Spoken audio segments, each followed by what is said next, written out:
actually, when I woke up, I had about 10 kangaroos right outside my front porch in one of the cottages. So I was able to get out front, kind of tiptoe out there and take some pictures of them up close.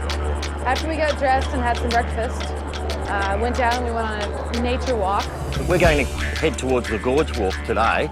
You guarantee you'll see kangaroos up through that. We took a hike up mountains and across rivers, and we saw the rapids, and we saw kangaroos running crazy through the woods. Kangaroos are perpetually pregnant. They're able to have a young in the pouch, and they've got another embryo on the way.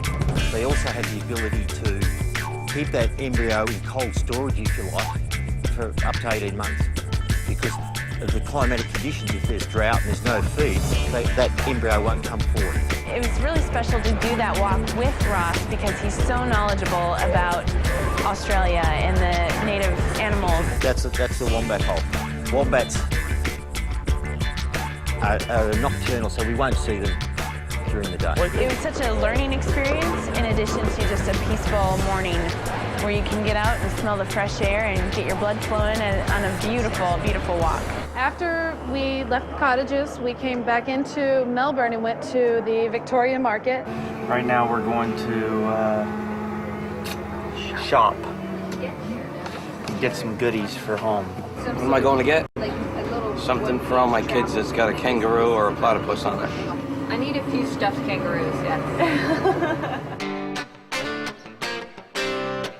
It was a pretty incredible place because the prices were awesome, and you could kind of, tell them that you'll pay this and they give it to you. What can I get for like $100? Something nice?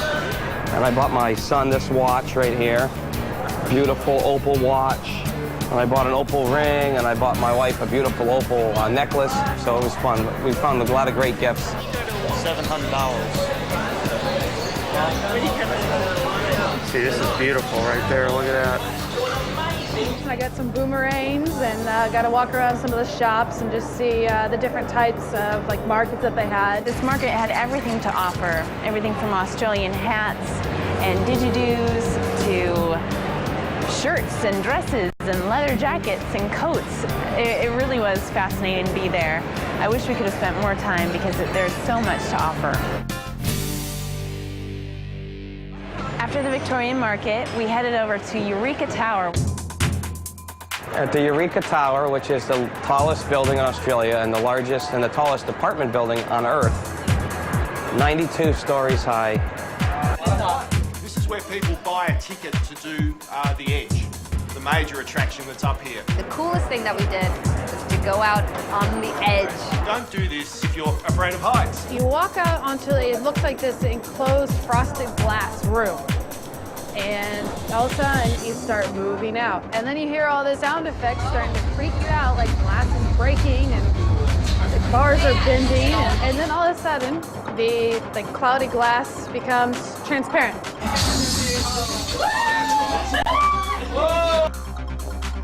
All you see is straight down 88 floors to your death. Became kind of like a deer in headlights where I was just kind of planted and I can't move. Ashley looked like she was not going to make it through the edge. 1, 2, and 3. Yeah, I'm good. Yeah, I'm good.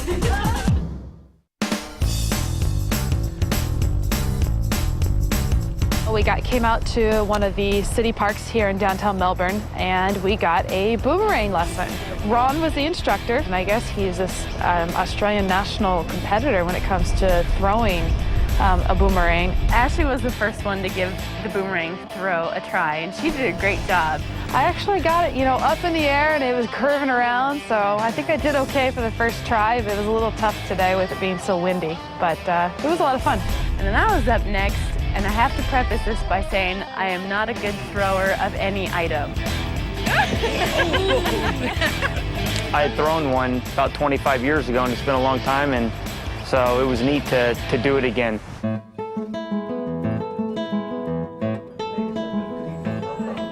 We came back after visiting the city of Melbourne to the Crown Towers, a world-class resort, and had a phenomenal time. We got to go up to the luxurious villas that they have at the top of this building. And there we had some champagne as a pre-dinner cocktail.